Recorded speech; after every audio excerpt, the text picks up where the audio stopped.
Welcome back to Bama Online on YouTube. It is a Thursday, February the 22nd, 2024.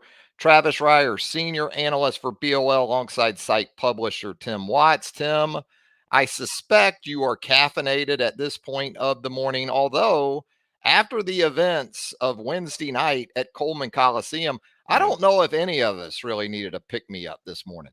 No, and then you had the LSU game that followed right after. So there was Crazy some night. there was some good basketball. I mean, obviously Alabama game to me, it's kind of similar, kind of reminiscent of the Antoine Petway backdoor layup to beat the Gators for the SEC championship. I mean, I thought it was a great game. I thought both sides played great, limited their turnovers, made their shots. The offenses were crisp. The referee let them play. It was pretty consistently called, I felt. Um, just an amazing game between two really strong teams that have been on a roll. And, Alabama just, got it done when they had to. I mean, when I was looking this morning, like if you're given a MVP for the Alabama team, I don't know where you start. I don't know if you obviously are going to look, at the main guys. You look at, Sears, obviously. You want to look at Estrada. I mean, Estrada on the, verge of a triple double, but so was Sears. 8 assists, 7 rebounds. But how do you ignore what Pringle did? And how do you ignore what Sam Walters did? I mean, even at the end, was that him with the tip for the layup to He Sears? kept that alive off Oh the my miss gosh, so it's Estrada huge. could finish it. Yeah. Oh, it was huge. It's just so many guys made plays. And again, such a high level of basketball. Florida, you and I have been talking about this a while. Florida is a legitimate team. And I was worried people sort of look at their record, but they've got a very similar record to Alabama. And then that Clayton kid, like, get out of here. What a shot, what a shooter he was last night. Just fantastic. Yeah. Clayton not afraid to get him up. 9 of 24 from the field, just 4 of 16 from three, but he had some big buckets It there in was the big second ones. half. I thought Sears' picking, though, of Clayton's pocket on that Yeah. transition opportunity for the Gators there Yeah. later in regulation was huge, because that had the looks of a big sort of sequence there where Florida could assert itself. Sears with an incredible steal there. You talk about heroic efforts. Grant Nelson last Yeah. night, Oh 22 man. points, I 8 forgot him. rebounds, 6 blocks, especially with what Florida likes to do with the two bigs that they'll play together. Grant Nelson, he had to play out of his mind last night, especially with Latrell Wright sellout. And then you talk about Sam Walters and how he stepped up with some big threes in this game. Yeah, there were multiple heroes you could point to. Yeah, Grant. What I liked about Grant, he was very aggressive. There was a chip on his shoulder last night, posting hard, driving to the basket. And again, I think it was the Florida Bigs. I guess got some pretty good run in the papers this week, some talk, and I guess he just wanted to stand up. But I mean, what a game all around. I mean, they needed every one of them. They needed every one of them. Even at the end, I think Sears regretted going into overtime because I think he could have dished that ball off to somebody. I forget who it was cutting to the basket. Might have been Walters, maybe it was Grant. But yeah, I mean, 8 turnovers, you hit 80% of your free throws. And I will say they didn't shoot particularly well from 3 in the first half. But I do love the fact this kind of proves if Alabama doesn't shoot the ball well, they're going to lose, because they didn't shoot the ball particularly well and they beat a quality. I would say Florida, I'm not saying they will make the Sweet 16, but they certainly have Sweet 16 talent. They're Yeah, in Todd Golden's second season, they are coming together at the right time. And remember, in less than 2 weeks, these two teams are going to do it again down in Gainesville. So if you thought that was some entertaining basketball Wednesday night, you're going to get an opportunity. And Tim, there was a lot of concern for Alabama about taking care of the defensive glass, because Florida, when Yeah. you talk about offensive rebounding teams in college basketball, right there at the top of the list. But it was actually Alabama with 21 offensive boards in the game compared to 17 for the Gators. Kept second chance points pretty much even, Alabama did. And then points in the paint, as you said, with the 3-point shot not falling. The way this team is able to get downhill, not just in 1v1 situations off the bounce, but how they connect with each other offensively on handoffs, on stepping and cutting hard to passes. Very, very sudden in how they can get to the rim. Yeah, absolutely. I think you saw a lot of what Alabama could be. I mean, I felt like Florida gave them everything they wanted, as good as anybody. And again, like you said, Florida's a good team, but massive win. Got to, fake every win. You got to hold serve. There's no doubt. I mean, they still have a big one, obviously, with Tennessee, but there's a lot of tough games going on in Kentucky.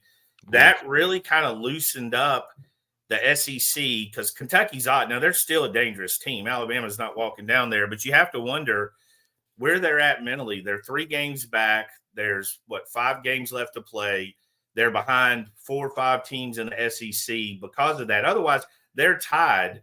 And same for Florida. Well, let's see. They're tied for 4th. So along with Florida. So I mean, the road's a lot harder now as opposed to being back 2 games with the head-to-head with Bama is not so bad. Being 3 games back, and I believe they still have Tennessee again too. So on the road, loss. And the way to lose that for LSU was banana. I mean, to win it by LSU was bananas.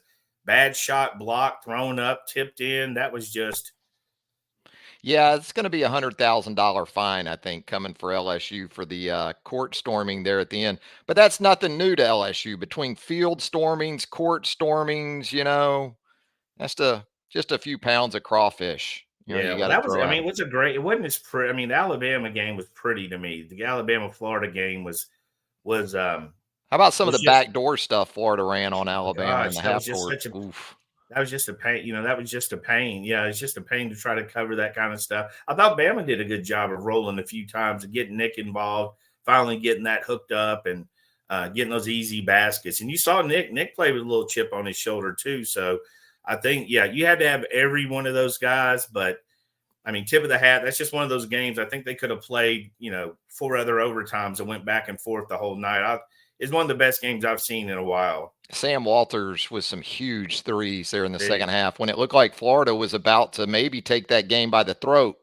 Yeah, and the freshman from the Villages in Central Florida comes up huge with a couple of threes to keep Alabama within contact of the lead. And absolutely a game that had something. If you like transition basketball, you had it. If you like great half court sets, you had it. If you liked inbounds plays out of dead ball timeouts or turnovers, they had it. Golden and Oates, both those guys really put on a coaching clinic, I thought, Wednesday night. And so, as you said, Alabama now still with that 1-game lead in the SEC standings. That matchup with Tennessee looming larger and larger a couple Saturdays down the road, Tim, looking like College game day may finally make its way to Tuscaloosa for some basketball. And as you said, though, Kentucky with everything on its shoulders coming up Saturday at Rupp Arena as the Crimson Tide sets to pay a visit. And if you're an Alabama fan, you're wondering, it was nice to beat Florida. But Latrell Wrightsell, I think in some ways his value was underscored in his absence Wednesday night. And when can you get him back? As soon as you quickly and safely can. Yeah, that's for sure. I mean, you get a little bit of a breathe. I mean, you want to compete in every game, obviously, but there's a little bit of breathing room because, again, we discussed you don't want to lose to Florida and then go to Kentucky, right? Especially you're assuming Kentucky's coming off a win. You know what I mean? That would have put Kentucky 1 back, I believe, if you flip that. If Bama loses and Kentucky wins, they're 1 back. So I don't know. I'm not 2-game swing either way. Yeah. So, I mean, that game means a lot more. It still means a lot, obviously, but just a big win, right? So you get a little bit of break. I mean, head injury, I don't know what that entails. You kind of don't know, right? You don't know how long that's going to last. You test, when he's good to go, when he feels right. But fortunate to get the win. And again, missing one of your hottest players. And, but again, I think this was a chance to find out who would step up. And I can't get over the confidence Sam Walters is showing, right? I mean, those are not they're not daring him to shoot. They're challenging that shot. He's getting that thing up quick. So it's good to see because, we were big fans of him coming into Alabama. And that was going to have to be the area where he contributed early on. He was brought in to make shots, and he can't hesitate. That's essentially his role right now. And I think too, as you alluded to, the chin of this team has been sort of reasserted, especially after the road loss at Tennessee. That was a borderline embarrassment, I thought, from that perspective. Mm-hmm. But you even saw it earlier. I think Nate referenced this in the post game last night. You saw even in the road win at Georgia how this team dealt with adversity in Athens and coming back and finishing that game the way it did. Kind of some early signs that it had the stuff that you need, especially at this time of the year, but going to be a fun finish, no doubt. Yeah, I'm ready for it. Hey, we've got some viewers checking in. Ben Dover here's become a pseudo celebrity here on the podcast. People have taken note of Ben here. Hookin and Bookin Bros. Can someone at BamaOnLine do an all Alabama NFL team, then see how it would stack up against the Chiefs? I mean, I would think it would stack up pretty well. I mean, you still got to deal with Patrick Mahomes, though. Yeah, that'd be. I think you get some good defensive guys, obviously, out there to defend him. Secondary be strong. How's the linebackers look? Solid. I mean, you have CJ, definitely would be one of those guys. Christian Harris is coming on. Yeah, you missed a window with on the all Alabama team for the NFL is Rolando, because we expected. Yeah, we expected Rolando to be a monster. You know, he was for a year or two.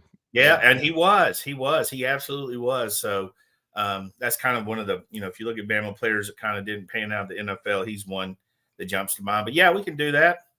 So Big Rip 23 checking in. My guy there on the round table with us at BamaOnline.com. So a lot to get into this morning. We're going to have the roundtable mailbag coming up a little bit later in the program. We're also going to get in depth into some football talk, as you might expect. You got the end of the Eli Gold era that we'll touch on coming up a little bit later.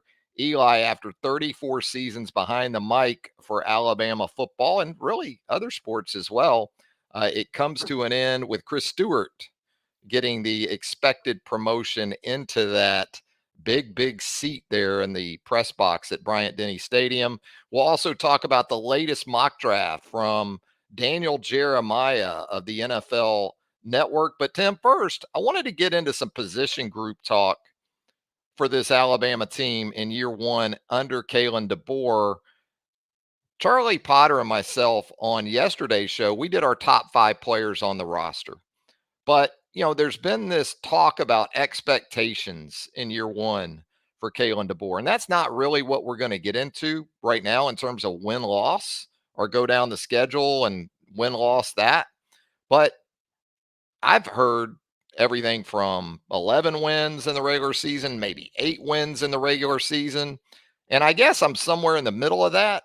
I'm thinking 10 plus right now, because when I look at this roster right now and understanding things are fluid in today's college football, I see multiple areas where this team will be championship caliber ready from day one. And those are some of the areas I wanted to ask you about. What area or two do you look at with this team potentially and think this is national championship caliber good right here? I'm going to start off with the interior offensive line. I think it's going to be as good as anybody in the country. I mean, we went over the Bama guys that we're big fans of, but then you add in Parker Brailsford. You still got to close off the tackles. We keep saying this. We don't know. We don't know if Alabama has the guys. I mean, the offense Cap's just getting there. He might have a guy he loves at left and right tackle. Regardless, they're going to need depth. We know that. So they're going to look in the portal for that kind of consistency, a starter, and then hoping at least some of that can back it up. But the interior offensive line, to me, stands out as like you can do a lot of things when you've only got to worry about the edge. You can set the pocket. You got a quarterback. We obviously have a quarterback that's very mobile, and has learned to play in that pocket and how to elude and escape. He's got that escapability. So, I mean, I start off with the strength of this team, to me, is the interior offensive line, guard to guard. Yeah, I think you hit on it with Brailsford and then Jaden Roberts and Tyler Booker back. If you can keep that trio together over the course of a full season, that's championship caliber potential, no doubt about it. Really, Tim, as we stick with the offense, I think you can point at just about every area of that side of the football and think, yeah, this is a team that's going to have the needed ingredients, the needed pieces. As you said, tackle, if we talk about the offensive line as a whole, is the glaring area that you wonder about. But man, Justice Haynes, Jam Miller back at the running back position, even with Roydell Williams moving on to Florida State, Jace McClellan moving on to the National Football League. That looks like a championship caliber area to me.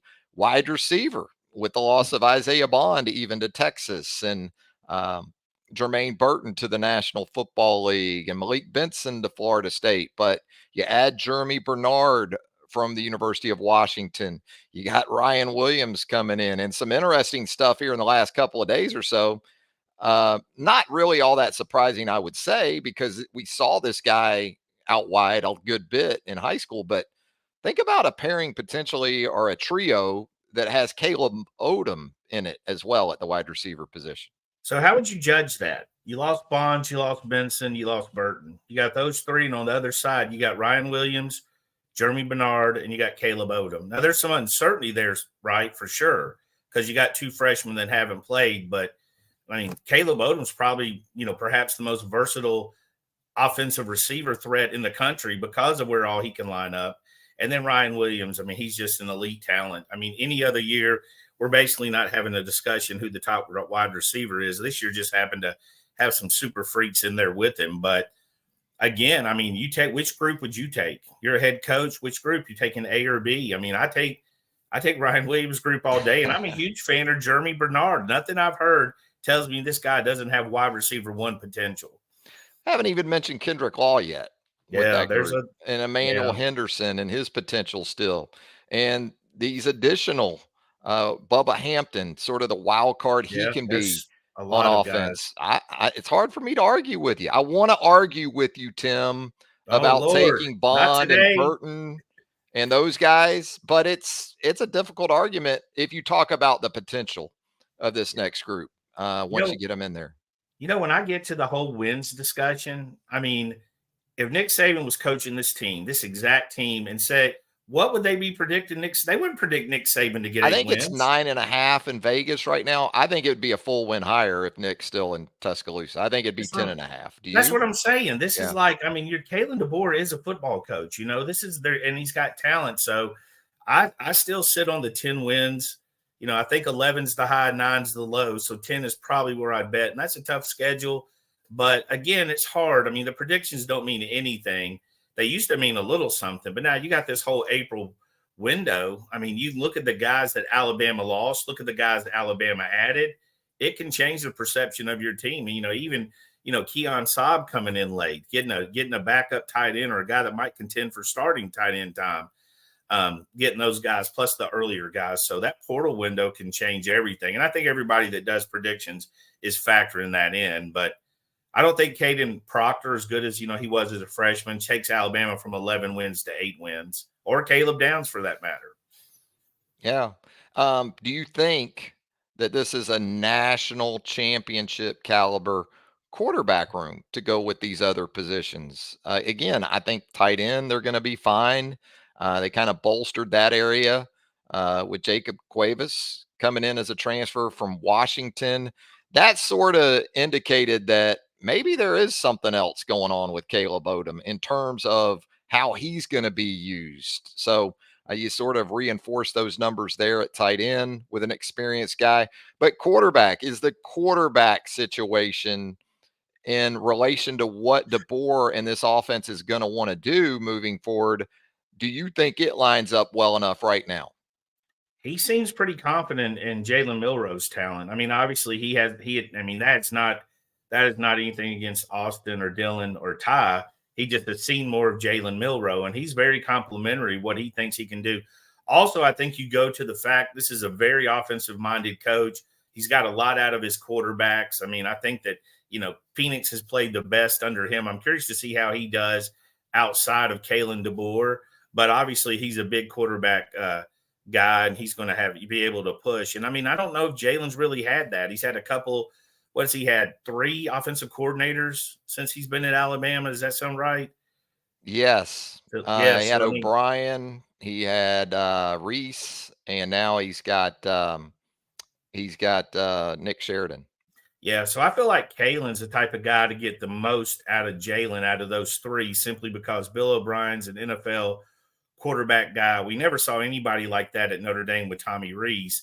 So I think Kalen DeBoer is probably going to be a little bit better of finding what he does and matching it up, or being being creative, I guess. I mean, because we've been looking to see, we wanted to see Jalen in, Wildcat packages for 2 years before he actually played, it feels like. Jamie M here in the comments says Coach Shep is the key for this wide receiver group. Best wide receiver coach at Alabama since Mike Groh. Wow, it's going back a little bit. Some high praise there for Jamarcus Shepard. And look, it looks like Jamarcus Shepard is being handed a good bit of a voice, not just with his position group or even the offense, but this team in general. We're seeing some of the winter workout footage that's coming across our timelines on social media. You're seeing Shep in a position of speaking to the team as a whole. So I think Coach Shep's voice is going to be a big one with this group, Tim. Yeah. I mean, everything I watch, when I watch the videos, and it's one of my favorite things to do when a coach is hired is try to find the coach. I was a huge fan of Carl Scott. I could find videos of him discussing football. That's what Shep, I mean, that's the feeling I got from Shep, the route running, the stuff he did. Plus, just seeing a breakdown of how the routes his wide receivers ran was incredible. So, yeah, I mean, I agree. I think he's one of the biggest names to come along in this. I think that was one of the guys I wanted to see what he could do the most. I really wanted to see what he could, now with all of them, but I really want to see what he can do with Ryan Williams, right? I mean, a guy that's, very good technique guy and a guy that's creative with his route running, with Ryan, who's a high football IQ guy and also a blue collar guy, the ones that likes to do that work. I'm pretty excited to see that matchup. Yeah, you start thinking about the possibilities for personnel groupings for this offense when you consider the Caleb Odoms and the Ryan Williams and the Jeremy Bernards, the CJ Duprees, the tight ends, the running backs that we mentioned a little bit earlier. It's going to be on the quarterback position, man, to get the football to the people who need to have it efficiently on a timely basis and consistently. So, Tim, let's talk about the defensive side of the ball in terms of championship pedigree. I look at that defensive line and those inside linebackers, and that's where it starts for me. I think if you're good up the middle like Alabama should be, that's a great place to start. Now, we are obviously going to talk about the back end. You already mentioned Keon Sabb a little bit earlier at the safety position, trying to bolster that area of the defense. But what about that side of the ball? What are you particularly encouraged by in terms of what that group should look like in terms of personnel groups? Man, I'm really excited about Pierre, Quay, Keon Keeley, guys like that, the guys that can get after the ball, guys we haven't seen. I'm probably Quay Russaw is the one I want to see the most. I just think he's a big guy. He's a strong guy. He can run around. He can do a lot of things in this defense. He can line up at multiple positions, and he's going to be physical. He's also got the right mental makeup. He's a very serious-minded kid on and off the field. I mean, he's going to do that work. That's a little edge group because we really haven't got a chance to see him, right? There's been, and it's not for lack of talent, there's some absolutely monsters ahead of them. Dallas Turner, Braswell had a great year. We've seen all those guys. So I'm most excited to see those guys, basically sick them guys, find the quarterback, find the ball, get the ball. That's the ones I'm most excited about.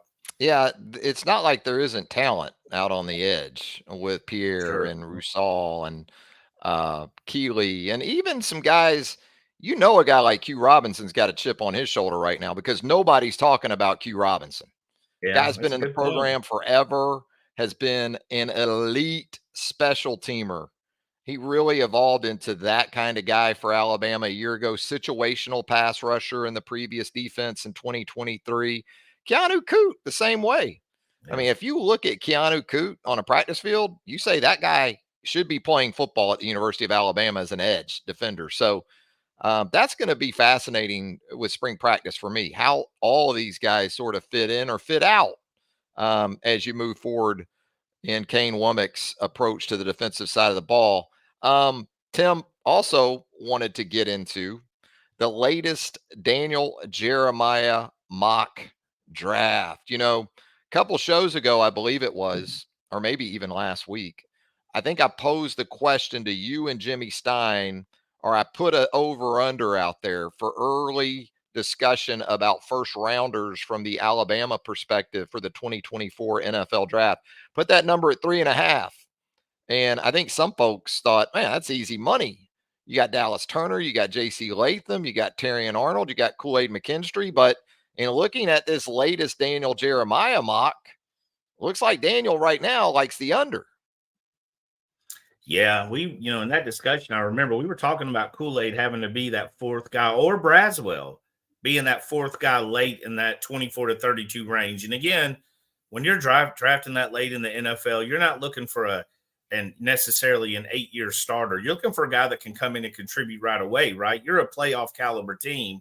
I think that's where Kool-Aid's kind of going to draw the interest. I mean, he's not so much an upside guy where you're thinking, this is my cornerback one, like you are compared to Terrion, I should say. Terrion, you're thinking this guy we can build around 8 to 10 years. We can develop him. He can get better, or he'll get better as he gets more experience. Kool-Aid's going to be solid. He's going to come in. We know he's not as sexy. He's just going to come in. He's doing his job. But there's going to be NFL teams. I'm curious about a team like the Steelers drafting there at the bottom, looking for him or Braswell, because they usually go defensive guys. Also, they've been pretty Alabama friendly. They got a couple now, at least with Najee. They got Minka Fitzpatrick, who they traded to get. So also, I think that Braswell and Kool-Aid, just picking those two as the fourth or the fifth of the first round picks, they're going to get signed off by Saban, right? Saban's going to speak highly of them. They never had problems. They came in, they did their work. Both had different trajectories through their career at Alabama. Chris started slow, finished fast. Kool-Aid was there from day one, basically. So, we're seeing three guys right now: Dallas Turner, Terrion, and J.C. Latham, which we knew that would be the three, right? We just didn't know the range. Poor Dallas has been everywhere from 8 to 12. He's just constantly moved around. But Arnold's the one I'm most curious about, because teams love upside and all that stuff that goes with in the NFL. The teams that don't make the playoffs love it the most. So they're trying to hit that, that magic marker. And I think Terrion fits that bill, because, when you interview him, he's going to be, a 5-star. When you look at his athleticism, he's going to be a 5-star. When you look at him, his film work this year, he's going to be a 5-star. So Terrion's a guy I think could keep sneaking up, and Daniel's got him somewhere in that 13 range to the Raiders. So I think he's a guy we need to keep watching closely. Jeremiah's latest first-round mock, he has 3 Alabama players going between picks 11 and 14. So don't blink, according to Daniel Jeremiah, at least at this stage. We haven't had the combine. We haven't had pro days. We haven't had the private workouts, those type of things. So still a lot of ground to cover between now and late April. But DJ has Dallas Turner going 11th overall to the Minnesota Vikings. And then, as you said, Tim, Terrion Arnold 13th to the Las Vegas Raiders. J.C. Latham then would go to your New Orleans Saints, Tim, with the 14th pick. And it looks like, man, just looking at this first round mock, there is a ton of offensive tackles in this class. Yeah, there is. And one of the things about DJ's, his mock, you got to understand, is he doesn't have any projected trades in there either. So true. Some of these guys, I see some of these that do the trades. And of course, it's just for fun, literally. You're going in the ballpark. It mixes it up more. I think Daniel Jeremiah is more consistent, a little slower. That's one of the reasons I like him. I think he just kind of goes with the flow and adjusts his draft based on the trades. Because obviously, if a team trades up to 2 with Washington, they're going to get a quarterback, right? They're not moving up there to take a wide receiver.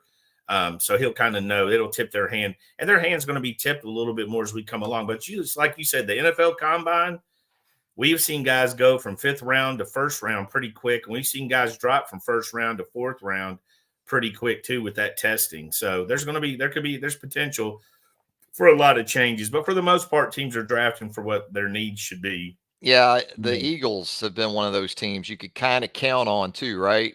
To come up or take an Alabama guy or really an SEC guy. They've loaded up on Georgia players of late as well. The Eagles right now at number 22 overall, according to DJ Daniel Jeremiah, he has them taking Ennis Rakestraw Jr., the corner from Missouri, who was tied to Alabama as a recruit, as I recall, many years ago. Yeah, heavily. In fact, the night before signing day, I thought Alabama was getting him. That was a heated battle. I think his coach had went to work for Missouri at one point. He had some kind of connection to Missouri. Alabama pushed pretty hard there. Obviously, the guy's going to end up in the first first or second day of the draft. He was definitely a good evaluation. But I feel like that was, I mean, I think he was Kool-Aid's class and all those other guys that came in too. So I think that kind of hurt them with Enos. But yeah, he's a guy that's in there that Alabama's involved with. And the kid, what's the guy's name from Georgia? That is he in here? I haven't even seen his name yet. Lassiter? Yeah, is he in this first round? I've I seen don't everybody see else. him. He played at Okay. ACA in Tuscaloosa. Yeah, he is. And that was kind of a big deal because that class was that DB class was, it Pretty was pretty stacked. full of talented guys. And I think Kool-Aid, if you remember, Kool-Aid was kids don't say I ain't going there because of Kool-Aid, but Kool-Aid was a big detriment to Alabama's recruitment as far as people were worried about him. I mean, he was a big deal. He was a highly visible guy and people liked him, basketball guy, and he did all that kind of stuff. I still think Kool-Aid's going to increase his stock at that combine. That's what I think. I think he's going to increase his stock. He's going to have to answer the questions on speed, but you can drop 15 pounds and get a little bit quicker, a little bit faster. I mean, you've trained. I went to a New Jersey camp, elite camp, had some of the best players in the country, and the fastest 3 or 4 40 times were guys that looked like me and you, but muscular. They had ran the 40 for the whole year, I think. And when they got out there, they were flying. I don't think any of them went to a major college. So you can train that 40. You can train to run it. So these guys getting that work in before the NFL combine will get better. I think you've been consistent with it with Kool-Aid. Speed's going to be huge. And I also think measurables like length. You think about today's corners, Kool-Aid maybe more along the lines of a Stephon Gilmore body Yeah. type. It's not So bad. it's Yeah. doable, but not necessarily the long, spindly almost silhouette I type. just don't think Kool-Aid's shiny enough for some of the teams on the front end. I do think that again, the championship teams competing for a championship will value him more. But I mean, when if you got a top 10 or 15 pick, 12 pick, you're trying to find a guy that's going to be there 10, 8, 10, 12 years, right? You really want to hit a home run. And I mean, that's not very, I mean, most of us know that doesn't seem very logical, and it's not, but you can, you see a lot. Again, there's a reason the same teams are drafting in the bottom 8 every year for 2 decades, basically. They know they're not worried about shiny. They're just worried about guys that'll get them through that rookie contract. You're And absolutely right. Braswell, I still think Braswell is Yeah, a guy you positional got to, value. Yeah, I was going to say I that mean, about Braswell and Kool-Aid. absolutely. That can get you in the first round as much as anything. Hey, and he's going to be pretty to look at. When he comes walking out there, he's going to look the part. He's going to be on the rise. I think he's going to get some good feedback from the University of Alabama on him. And again, testing could be huge. And having questions about testing is not bad. Sometimes you just don't know, right? So they want to know when you answer that question or whatever. But I do feel comfortable. All these guys we're talking about at Alabama are going to have good, solid 5 to 8 NFL careers. I think that's kind of the basement. They're going to get in there and they're going to compete. And I think all these guys have a chance to do something in the NFL. Yeah, when I think of Braz in an NFL comp, maybe Brian Burns, an edge Yeah, from Florida that's State, that type of yeah. body type. If he Maybe that. if he tests right, that's a good one. Yeah, we'll see. Hey, Tim, we'd be remiss if we didn't acknowledge the end of the Eli Gold era at the University of Alabama. Eli, really, you're talking about a voice for a generation and a half or so, maybe 2 generations. You think about Alabama fans, their formative years, the years that they've really been able to lock into University of Alabama athletics. That person has been Eli Gold. You talk about SEC legends of the press box in that position, like Larry Munson of Georgia, John Ward of Tennessee, Jack Crystal of Mississippi State. Jack Crystal, 58 years behind the mic at State. That's crazy to think about. But yeah, for Eli, you kind of hated to hear some of that from yesterday because it wasn't Eli's decision to step away. I think for Alabama, obviously Eli's been dealing with some health issues, and God bless him, he has worked his way through them and looks like he expects to be able to work in some form or fashion moving forward. And to that, I say more power to you, Eli. If that Yeah, keeps you getting out of bed, that keeps you moving on a daily basis, do your thing. But you're also simultaneously happy for a guy like Chris Stewart, who's been around for a absolutely. long time and will take great care of that position. and had health issues himself, right? Yeah. Didn't he Yeah. go through some Scary. stuff? Hmm. It's pretty interesting with Eli. The news, like for people that aren't Bama fans, were kind of shocked. It's pretty funny because like Alabama didn't even play him, and they were like, I couldn't believe they let Eli Gold. And I'm like, do you listen to Alabama radio? I didn't know you're like listening to where you listen, like walking around listening to Alabama games as a fan of another school. But he had that impact that a lot of people thought, they knew his voice. You know what I mean? They knew his voice. So they were kind of stunned, even though they didn't. I mean, they've heard the second and 26 and all the highlights. And, and another thing that made Eli so visible was the videos they put out with him and Tyler and Chris. So you got to see it. I love those things, by the way. Chris Stewart, let's get out of here. I think that was that was a good. I always love to see Tyler Watts.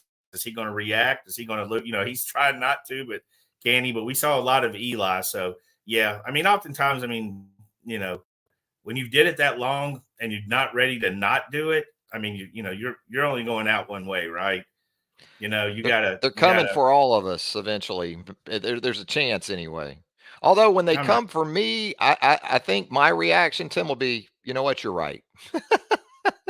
You're literally talking about me, by the way. I don't know what. I'm not coming for you. What are you? We're I working know that. together. But if it happened, We're doing a podcast from the other's funeral. Solo. we're funeral I'm gonna crashing. put your hat like in the back of me at your funeral, and I'm doing one without you. I'm gonna talk Oh like you're there. I man, think I'm Travis just would agree saying, with me. if I get to be 34 years in, and We're it not even came that to, so I'd far. say yeah. But Dude, we're look, not that. like I said, if Eli feels like he still got it and still wants to do it, and there's still a And market he's for him to do yeah, it, which I absolutely. There's expect there will be.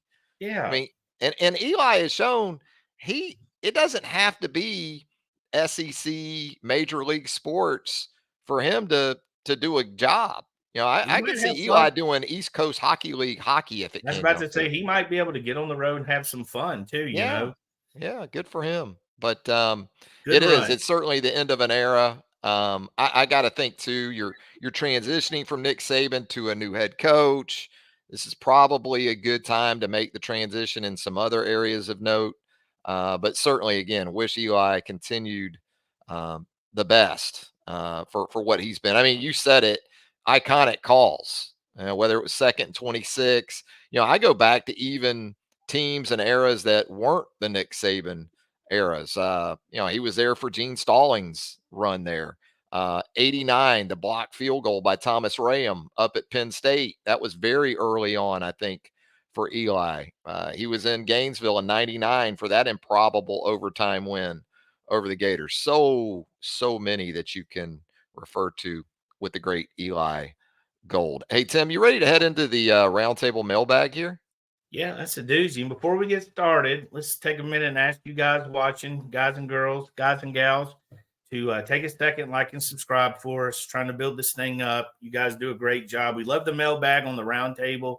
It's a lot of fun for us to do. It's taking on a life of its own. We're thinking about possibly doing just a mailbag episode. Yeah. Just y'all come in here and y'all answer questions, and that way you can skip me and Travis talking about how we walk to school in the snow uphill backwards. But please do us a favor, like and subscribe. Take 2 seconds. You're going to get all notified of all of our content. Andrew Bone, Joseph Hastings, Jimmy Stein, Clint Lamb, me, Travis, and Charlie Potter. Recently flew by the 7,000 subscriber mark, and we've got all you folks to thank for that. We certainly appreciate you doing that and echoing the sentiment from Tim. If you would hit that like button, subscribe, turn on those notifications, we would greatly appreciate that as well. So let's get into the mailbag, Tim, and we will start with nah.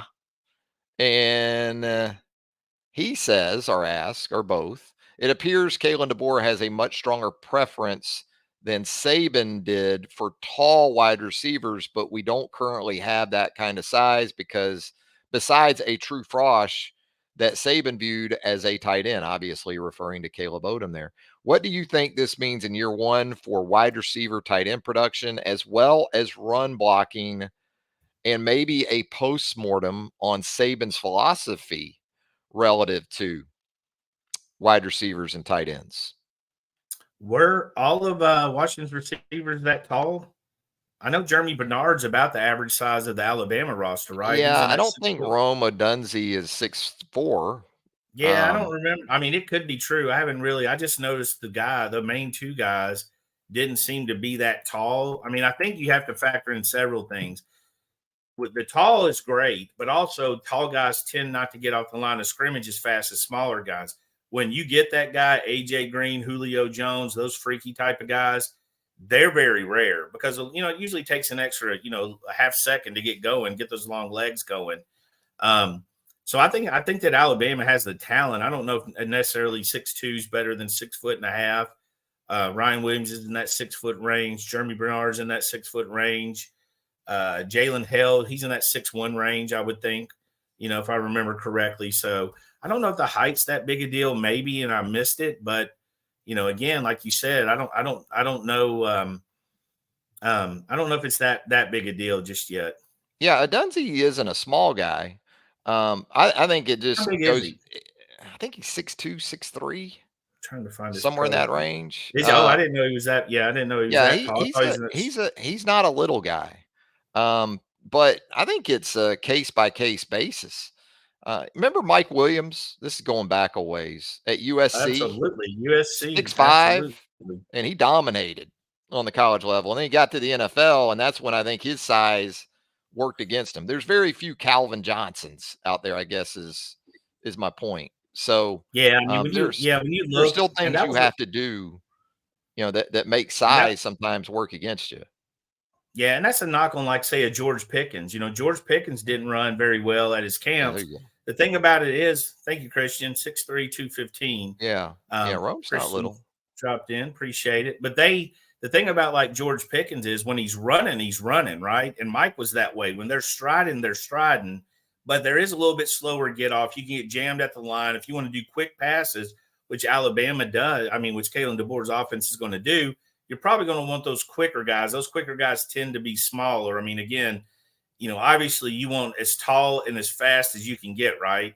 That's the ideal goal. It's just harder to get those guys. And that's why when you see, we saw a couple of those guys in this class, Cam Coleman and Jeremiah Smith, they kind of put together a little bit more height than Ryan, not as fast, but in the ballpark as fast. So that's kind of what you're looking for. But I don't think Alabama lacks for talent at the wide receiver position. And I don't think they're a particularly small group either. Yeah, and the quick game is such a big part of passing offenses these days. The smoke screens, the jet game, and you just don't see 6'3", 6'4" guys handling the football in a lot of those situations. You see the Jalen Waddles, you see the Jerry Judys, the Henry Ruggs the thirds. Devontae Smith could do some of all of it that are more in demand there, maybe from that perspective. Lee Jr. Here in the mailbag, since we are moving on from Saban's defense, will we see more guys be able to play meaningful minutes in years 1 and 2 and having young depth not be as big of a problem? Previously, there was too much for them to learn to be able to play early. Now, with a more simple system, could a freshman DB have an easier time playing year one, rely more on talent, and not make catastrophic errors because he doesn't know all the adjustments? Tim, the likelihood in Kane Womack's defense as compared to Nick Saban's to put more guys on the field quicker on the back end. Yeah, I think for sure. I mean, we heard that dozens of times about how complicated the back end was, and obviously something that, and I don't think it was simple. It was as easy as yelling, simplify it. I don't think you can just simplify Nick Saban's defense like that, or he would have. But yeah, I don't think, I mean, you had to be really astute to get that Alabama back end, I've told. I've never looked into the details, but it was confusing. We saw some mix up. So yeah, I think when you're going to look also with the lack of experience, I think you're going to have to go with guys who are learning on the job. We saw that with Terry and Arnold last year, and it does. Age doesn't matter with DB. You're getting beat. It doesn't matter who you are. You're getting beat. You're going to miss assignments. So age doesn't really matter as much, but talent, that makes up for a lot of stuff. And Alabama's got a lot of talent in that secondary. Yeah, when you're not having the expectation of defensive backs to adjust post snap, pattern matching, things like that, switching. It's kind of like defense in basketball, playing ball screens, things changing within a motion offense, that type of approach. If you're playing more of a pre-snap zone look and it's going to stay that way post-snap, you should have fewer busts. So you would think that would be something to maybe look ahead to with the new regime. Next question. Predict the rest of the basketball season. I can't even pronounce this user name, but we appreciate the question nonetheless.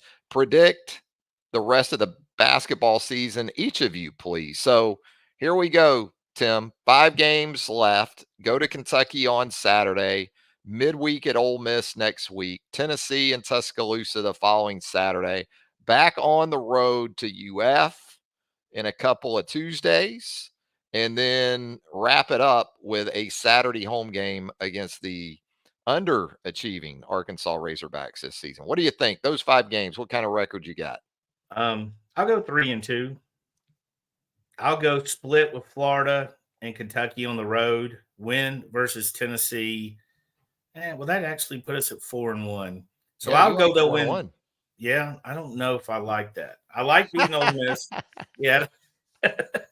Again, I told y'all my math is terrible. Well, that's why we do what we do. If we were any good at math, we'd be engineers. I'm good. I'm good with my money, so that's different. But I mean, I'll go 3-2 in the stretch. I'll go 3-2. Win, beat Tennessee at home. Win against Ole Miss and Arkansas. Both those road games are going to be tough. I think 4-1's on the table the more I look at it. But again, there's three very, very tough games. I mean, Tennessee's not going to be a walkover, although they might have struggled a little bit in Coleman. Very good basketball team. Had a battle last night. They're battle tested. This is about as tough as – now, Tennessee's got a crazy tough schedule to close out this season, too. They still got Auburn, Bama, South Carolina, and Kentucky. So there's a lot going on for those top 2 teams. I'll go 3-2 and err on the side of caution and hope for more. Tell me when Latrell Wright's getting back. That would help. I think he'll be back for – if he's not back for Kentucky Saturday, I don't feel good about that game, even though Kentucky's 1-3 in their last 4 home games that were up. Yeah, well, I think Kentucky – I don't know how – I mean, I'll be honest. I have no idea how Kentucky will react. They should come out and beat Alabama by 100. You got to think they're a little fragile right now because they thought they had turned a corner. They thought they had turned a corner last weekend. I feel like if Alabama had lost that game and came home and was hosting Kentucky, they'd have a great game. But then again, I don't know the psyche. I mean, you got a lot of guys that are close to being multimillionaires, right? Mm-hmm. That's another thing with Kentucky. You never can rule out.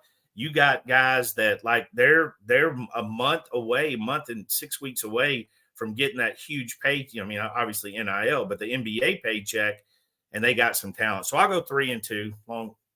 Took way too many words. I'll go 3-2 with that one. I'm gonna go 3-2 as well. I think the win streak at Coleman will be in serious jeopardy when Tennessee comes to town. I don't like to say it. I don't like that matchup for Alabama.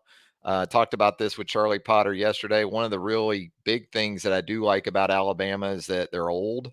Well, Tennessee's old, ancient at a couple of spots, in fact, but that could be a hell of an environment for sure coming up in a couple Saturdays. So I'll go 3-2. I think Alabama splits road games between Kentucky and Florida and gets to 3-2, and then you see how it plays out. Because if Tennessee is, in fact, that's probably the bigger question, is the Tennessee game. Is that a win or a loss? Because that's likely to go a long way in determining your regular season. And even without it, though, I mean, Tennessee's still got games to play. Yeah, Missouri nearly helped Alabama out a lot with Tennessee midweek.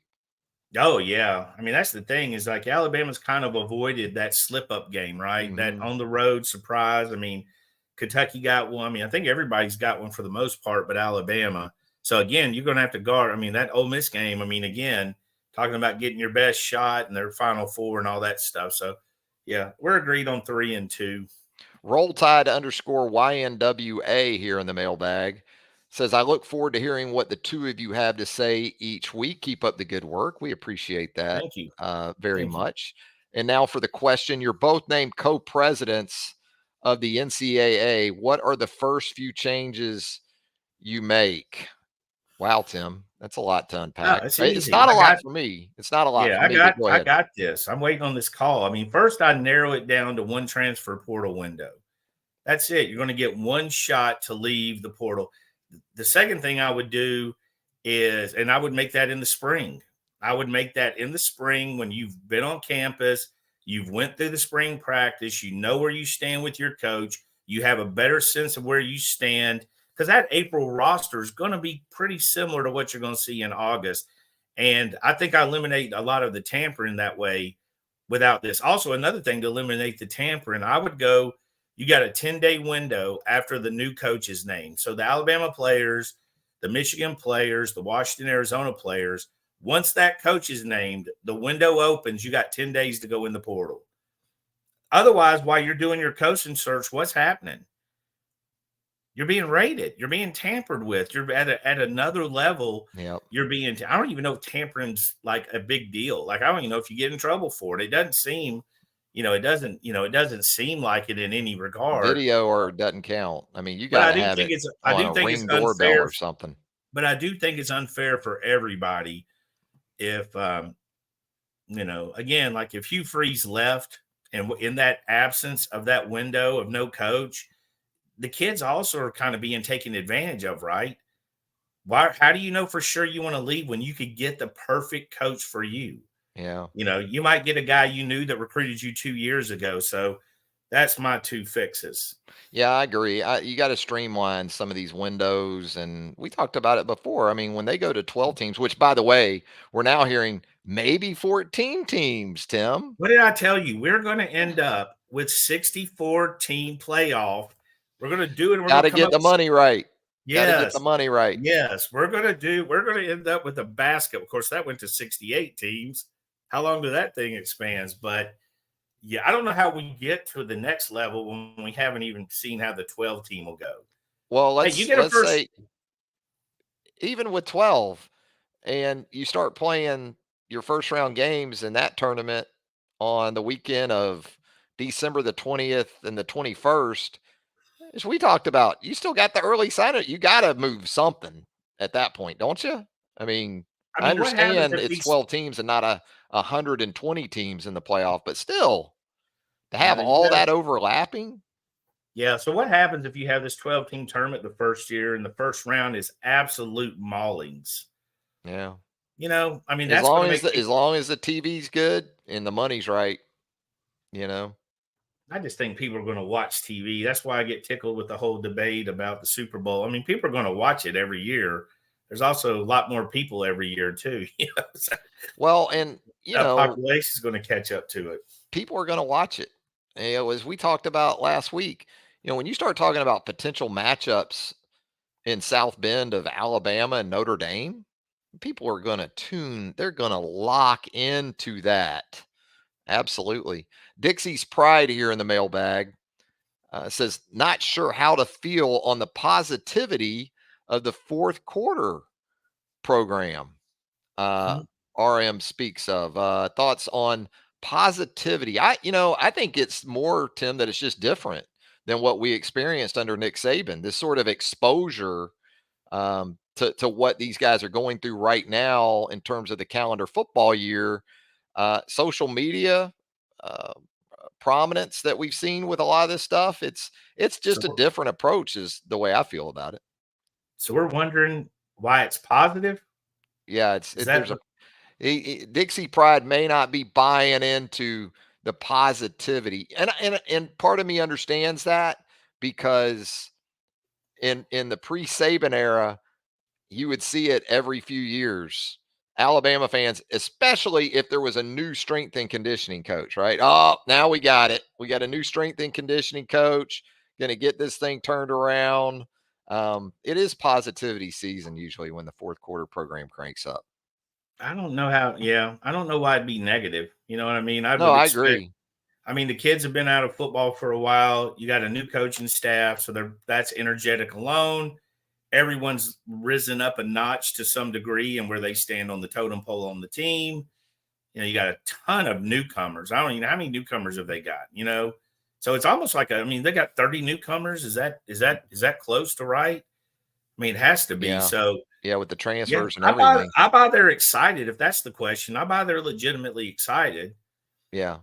Yeah. Well, I mean, you got to create some type of This is an positive 8-year-old. momentum, because fourth quarter program for the guys going through it, it sucks.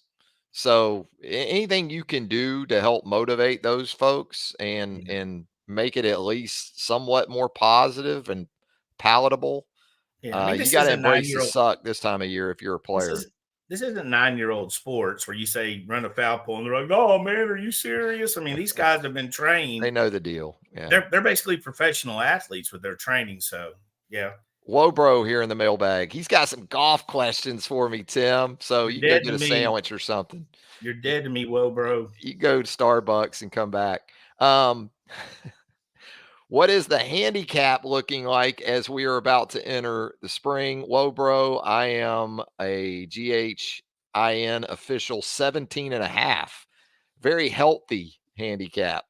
And he also asked, where are you looking forward to launching the golf ball in 2024? Well, I play out of Deerwood Country Club mostly. So that's where a lot of this will be taking place. My apologies to those folks in advance who have to go around and repair the turf after I make my way through the track there. So there you go, Tim. That wasn't too bad for some golf stuff. We need to get a BOL golf event. I'll MC it because I'm It'd be hilarious. awesome. Yeah, we could do that. I'm hilarious and humble. Right. So I I can need you ride to set around. that up at Old Overton or Birmingham CC. I know you've got that kind of pull, and those are like No, I'm exclusive thinking elite places. So no, those are no, my choices for you to go ahead and get that no, set no, up no. for This us is at the Tim BOL. Watts inaugural golf tournament, and it will be in a cow pasture.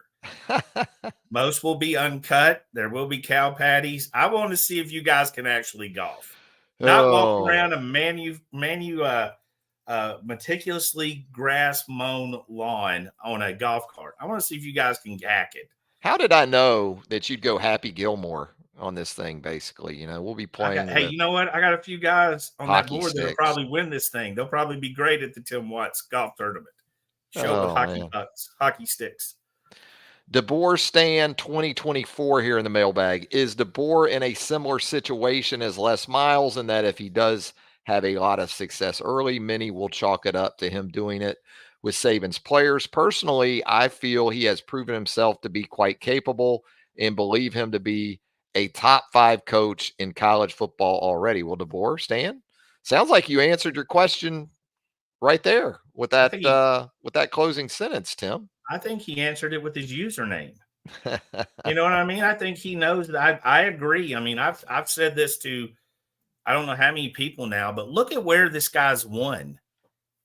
Look at the schools he's won at. We've discussed this. These are not like jump off schools that we're used to. Like you've seen small schools lead to big jobs. This guy's not at those schools.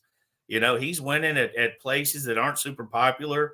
I definitely believe he can coach. Now, look, it's certainly not going to. I'm not going to take anything away from the roster that Nick Saban left. That's that would be looking a gift horse in the mouth. But yeah, he's got a lot of talent, but I also think you still got to coach that talent because we've seen heavily talented teams not win anything, right? For sure. We've seen heavily talented. I think he'll coach it up. But yeah, Saban's and hey, full credit to Nick Saban making this an easier job to take, right? Oh, You know what yes. I mean? Like he sold a house, but he left it furnished. You know what I mean? The kitchen, the refrigerator Turnkey. was full. There was a Yeah. nice wine rack. So definitely don't want to take any credit from Nick Saban and what his staff did. That's why Kalen DeBoer took the job. I mean, Absolutely. obviously, there's a historic connection to a program like Alabama, and that you think about even pre Nick Saban, the folks that have passed through the program, the success the program has had. There is a prestige factor to that, but absolutely with the groceries that Saban left in the cupboard, and what DeBoer has added himself, though, too. I like that as much as anything about what I've seen from Kalen DeBoer. He easily could have walked into a great situation had he done nothing on the transfer portal Yeah. front or finished the recruiting class like he did with a guy like Noah Carter. But Tim, he hasn't. It's not like Kalen DeBoer, especially in this era, a totally different era too of college football than what Les Miles walked into, where guys almost had to stay, right? Back in 2003, 2004, along those lines. Guys don't have to stay anymore. So DeBoer probably deserves or will deserve a good bit more credit, in my opinion, than what even Les Miles got at LSU back in those And days. another thing, I think I remember for years hearing, who's going to want to take that job when Nick Saban retires? It's going to be Nick Saban was never walking away with this house on fire. You know what I mean? He was never walking away, and he's still around. You know what? I know it pisses off rival fans that he's still so involved. They were hoping he was like, Thought he was like, going to move to Qatar or something, yes, out of the country altogether. Going to move to ESPN home quarters and have an office there. So I know they didn't expect that. But for him to be so visible, and hey, let's be honest, he's still recruiting for Alabama in some ways, right? You know what I mean? If you've known him, I think he's worn more Bama gear since he's retired than he wore when he was on the job, Tim. I agree. I mean, he's geared up. It's like he got a box like the NFL players get once a year. It's like the university sent him a box of swag. So, yeah, absolutely. Yeah, I said it before. He's still an employee, too, technically, of the University of Alabama. Not that even when he was full time, as we talked about, you go to the Monday pressers and he would be in a golf shirt from a club over in Mississippi or something. It wouldn't even be Bama stuff. But since his retirement, it's like he's Bama'd up pretty much on a consistent basis. Let's get back here in the mailbag. Tech Tix 22. Portal fodder, my friends, starts this question.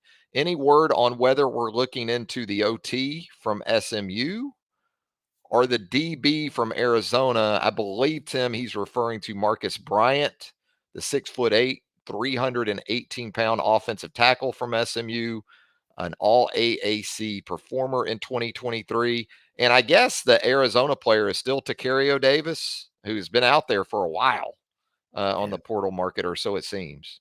Yeah, it's been kind of quiet. I mean, once that window shut, the window shut this past week. That's when they got Cuevas and Saab. We're still figuring that out. Keon in the portal. So that window shut until the April window. I think there was definitely some interest in the defensive back.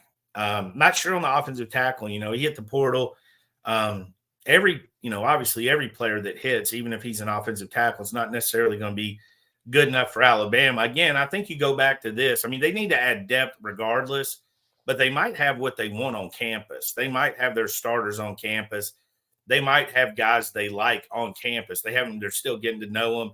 And again, it's a different offensive line set than Alabama's previous staff. I mean, you went from there could be guys not playing last year because they were too light and also behind, some monsters. And now they might be the perfect size for this staff. So have not heard anything on the SMU yet, but I mean, it's going to be kind of quiet till we get April. Also, that's kind of something that you're going to keep quiet a little bit just to get to the point of you don't want to really tip your hand that you're after him because, everybody else is going after him. Got a question here in the comments from Hattie Mae. You're probably seeing there. Just getting in any truth to the Will Johnson rumor, the corner from Michigan. There's been a lot of social media, I guess, talk about that situation, Tim. But I believe the last time I saw anything, it was that was not in play for Will Johnson. I don't know. It's not in play for him to come to Alabama now. We can tell you that. Again, that window's shut. I'm not now. The rumors. The smoke was started by Will Johnson. He tweeted at a couple of Bama players. I don't think adults realize those kids play a lot on social. That doesn't necessarily mean anything. I'm not ruling it out, but I mean, the guy's a legacy at Michigan, is a starter at Michigan, and I've been told have a pretty solid NIL deal in place for him to stay. That's not to rule it out in any regard, but I think with me, I guess I'm just too I just deal with the facts. He's not in the portal, and Bama's portal window is shut. So for this window, he cannot come. If he hits the portal, that's when I'll start digging into it. But otherwise, it's just going to be speculation, and there's been endless speculation, which is part of the fun for the fans. I get it, but I have not seen anything at this point indicating. But he did start. He started the fire. Billy Joel was talking He about lit him. that fuse Yeah, on he X. did it. Yeah, he did it. He absolutely did it. But remember this: how many times did Ryan Williams tweet or like something that Alabama fans overreacted to? Yeah. He's gone. He just liked Cam Newton's Carolina MVP Instagram photo. Big Bama boy here in the mailbag. Which player on both sides of the ball who did not start last year will have the greatest impact on his side of the ball in 2024? Offense, defense, and special teams. Start on offense, Tim. Who's that guy for you? Justice. I guess that's a low-hanging fruit, right? Very sensible. Let's go back and forth. Who do you have? Or I'll just steal all your guys. Another guy we didn't talk about when we were talking about the wide receiver position, Jalen Hale. Absolutely. I think could be that kind of guy on offense.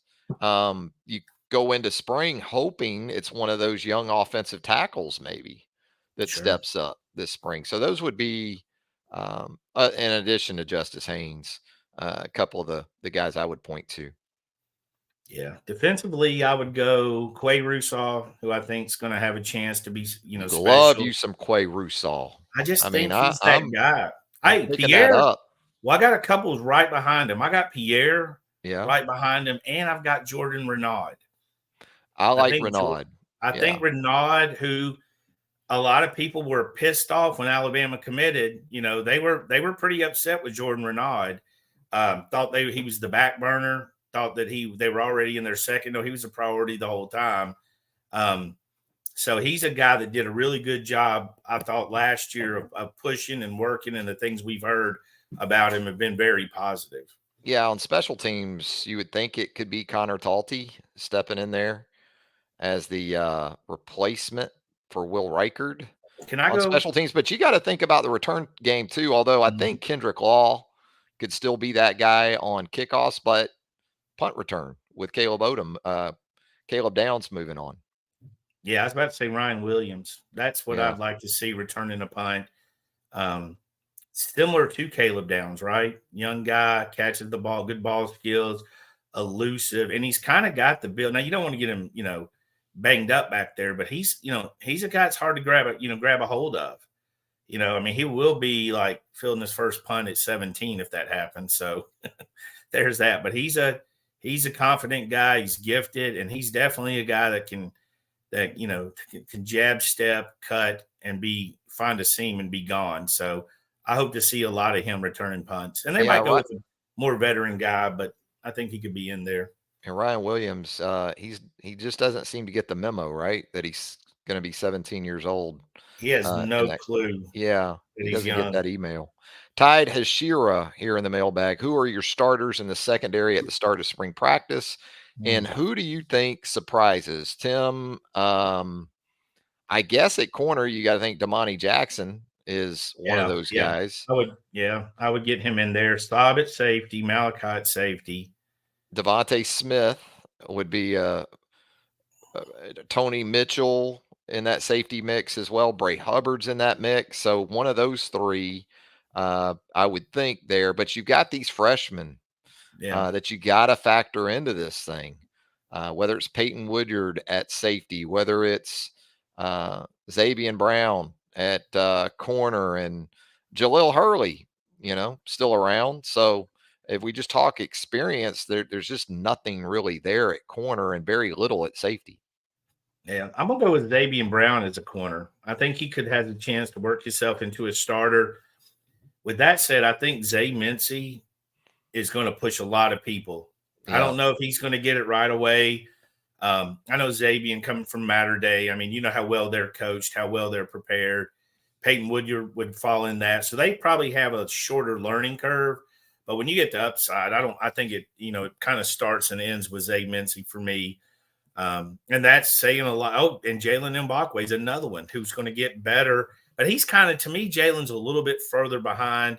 Spent a year at quarterback, you know what I mean? His learning curve's probably going to be a little bit steeper. And he's another guy I wouldn't be surprised to see on a kickoff or a punt return too. Yeah, Zay Mincy, I don't think he should be considered a surprise if he does step forward pretty quickly, but that would be a guy I could see it happening with very early on. Make their A55 quit here in the mailbag. Y'all have talked best and worst case for Alabama. What do you think the best and worst case for top SEC competition is? For Georgia, for Tennessee, for Texas, for LSU. As far as fan expectations go, Georgia's at a point similar to Alabama in recent years. It's uh, college football playoff or bust. I think for Texas, it's going to be the same way, Tim, especially with Quinn Ewers coming back, even with everything they're losing around him. They bring in Black, they bring in Bond, they've hit the portal pretty hard once again. Tennessee, with Nico stepping in there at quarterback, they got a taste of it a couple seasons ago. That was a little bit of a bitter aftertaste, I think, in 2023. Tennessee didn't quite live up to it, at least from a fan perspective. So they're going to be thinking 9, 10 wins. And LSU, similar to Georgia, just because from a talent perspective, and with Brian Kelly in there and revamping that defensive staff, the good thing about all of this is we're going to get some early season games that are going to tell us a lot more about really all of these teams. Whether you're talking about, I think Texas goes to Michigan early in the season, Early Georgia game. plays Clemson, LSU plays SC in Vegas, so we should find some things out pretty quickly. Yeah, I mean Georgia's schedule. I mean, I've got some good friends that are Georgia fans, and they were like, "I've never seen a schedule like this." And I was like, "Look at Alabama's every year. Like, Welcome to the neighborhood." Yeah, I was like, "What the hell are you talking about?" I mean, half the West plays this every year, but again, they're opening at Clemson. I mean, that's going to be an interesting game. They got to go to Bama. The thing that's the most interesting to me is that Georgia and Texas, one of them's catching a loss, right? They're playing each other. Georgia at Texas, but it's going to be a different season for Georgia. Obviously, super talented, well coached, and all that kind of stuff. I don't feel like Texas got a particularly tough schedule. They do go to Michigan. That's not the same Michigan team that we just saw play in the national championship. They play at home against Oklahoma. They got Georgia at home. They got Florida at home. So I think Texas has a pretty good schedule to maybe get through that with one loss at the most and get into the playoffs. But I'm not sure how well tested they'll be compared to a Georgia who's going to have some battles. And, and again, I mean, it's the SEC. You're going to be lucky to come out of there with one loss, in my opinion. CEH for Bama here in the mailbag. He wanted our projected starters in the defensive backfield. We just got into that just a few questions ago. But he also says, if you haven't seen Fargo, Tim Watts, it's a must watch, which I got it. You've probably watched that whole series 4 times by now, knowing you, Tim. I like it. I mean, the thing about it is I like the series that stick with the premise. They change the cast and the story, and that's all Fargo is. It's telling the story with a different cast, but the movie's fantastic. I mean, it's one of the best movies you'll ever see. It's like sarcastically humorous. I mean, the whole story based on a true story, which means they got one of the names right. But Fargo's good. I mean, they got a great season with Chris Rock. This last season was fantastic. I love it. I'm a huge fan of anybody. I recommend that to anybody looking for a detective, that's not detective. There's a lot of cops involved, but a mystery type drama. Have you seen it, Travis? I have not seen it. I need to check that out.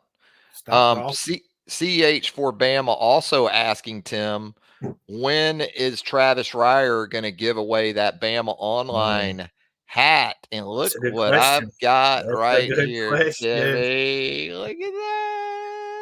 Travis went with the gray. Nobody's.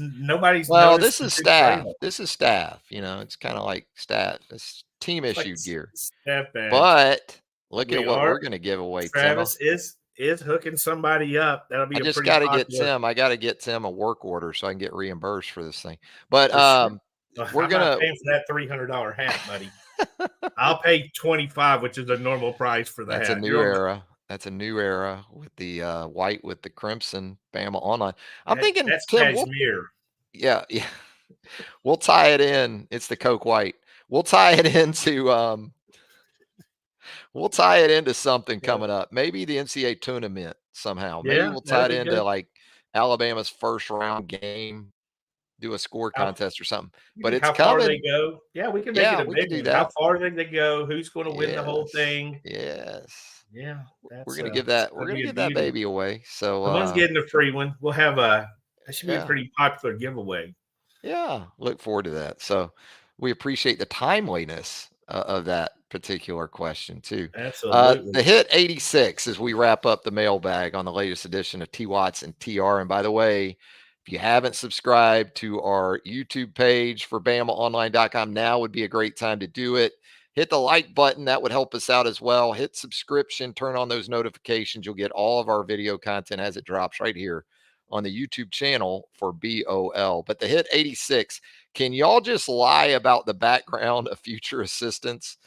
Tell this board that they have Saban connections so I don't have to deal with the kids melting down. Thank you, says the hit 86, Tim. Look, I'll be honest. I like this staff. I mean, there was questions I wasn't. I don't have answered. I mean, just like everybody else. But the feedback on these look for me, it's as simple as like I don't make a rash judgment. I don't go, "Hey, he lost 2 games in 1983. This guy can't coach." I'm not doing that. I'm not being that emotional. But I will call college coaches, pro coaches, people that played with for them. I will do some research, and the feedback has been especially. I mean, it was really good for Cap, offensive line coach, and that's what they call him, Coach Cap. And it's really good for Christian Robinson. Haven't got as much on Brian Ellis, other than he's a really good offensive mind. I mean, which makes sense. He's a little bit younger, hadn't been as traveled in the circles I would know, but the feedback's good. I mean, I don't know what to tell you. The feedback's good, so I don't think it has to be. Everybody linked to Saban wasn't a great coach, by the way. There's people that worked under Nick Saban at Alabama who absolutely was not considered a great coach before or after. But I think the staff, considering everything that's happening, I mean, Baylor lost 3 assistant coaches this week. Kirby Smart's on the verge of losing. Dale McGee, who is this reported, I think he's getting the Georgia State job, and that's you're going to take losses. Alabama lost Grubb. You see these guys moving around, which is odd because it's so late in the season. So, but I do think the settled on staff, I think it's good. I think it was really good to start by keeping guys like Freddie Roach and Robert Gillespie around. But I think building off of that was good. I think And it the was good. support staff that they've continued to sort of meld with some of the staffers they had in place from a roster perspective and a recruiting perspective. I agree. I think there's a lot of reasons for positivity I this just want time to of year. say, just because you don't know doesn't make it bad. I think that's the biggest. I think that's the biggest, with sports fans. I think that's the biggest. Just because you don't know them, be honest with yourself.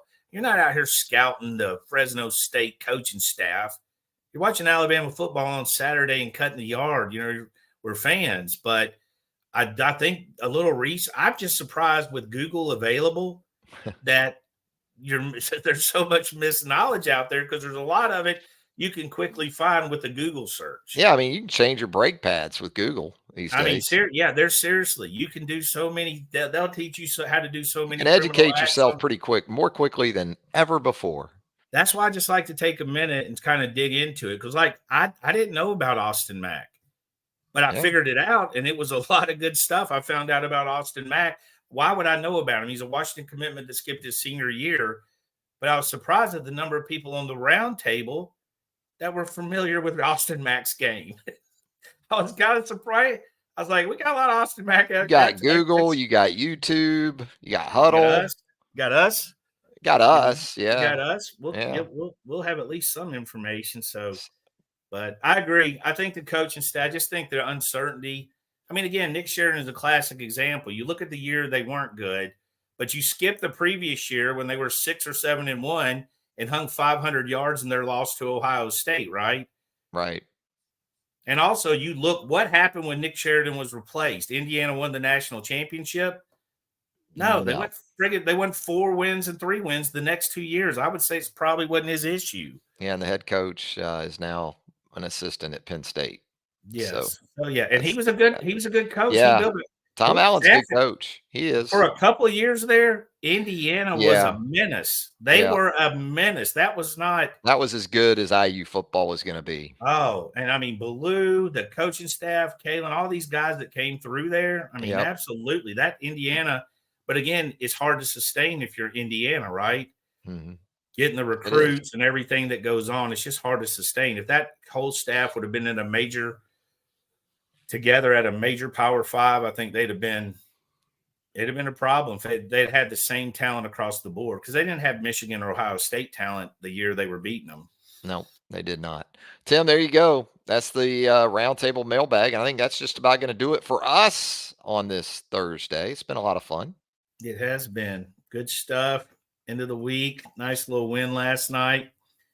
Baseball team's rocking Still got and some rolling. recruiting coming up on the horizon, too. Yeah, we got some. March is going to be busier for recruiting. They're still offering, but kids, jockeying on taking official visits. Andrew Bone, Joseph Hastings covering that stuff, who's coming in, and offers going out and evaluations going on. But I do think the staff settled, closing that damn portal window. Close it. Gets a little drafty, doesn't it, when that window I had opens? people going like, I'm counting down the days. I'm counting down the hours. And I have people going, is this window almost shut? And I'm like, 13 days. And they're losing their mind to me on a text. I'm like, it's long. It is a fourth time you got caught stealing sentence, 30 days in the county. It's like a Cat 3 blowing in off the Gulf with the window open. When Michigan's that window isn't opens. even closed, dude. No. They close tomorrow night at midnight. So that's, another. And then if that's not enough, here's the best part. So when the window shuts, compliance has 48 hours to file the paperwork. So if the window shuts on Saturday, they're not filing that on Saturday.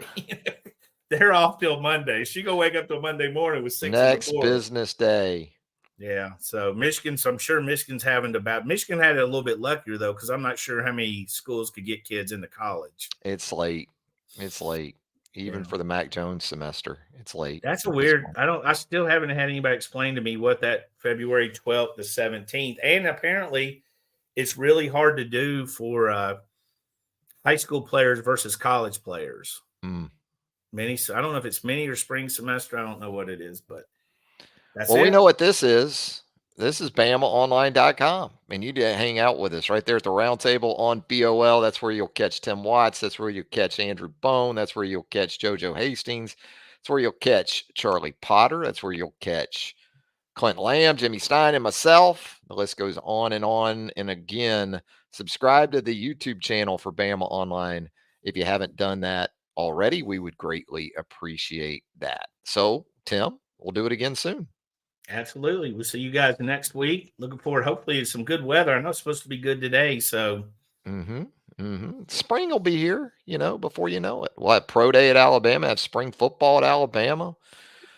An exciting conclusion to the college basketball season on the horizon. Man, there's so much stuff for you to do and hang out with us right there at BOL. For Tim Watts, Travis Reier, thanks again. Until next time, so long, everybody.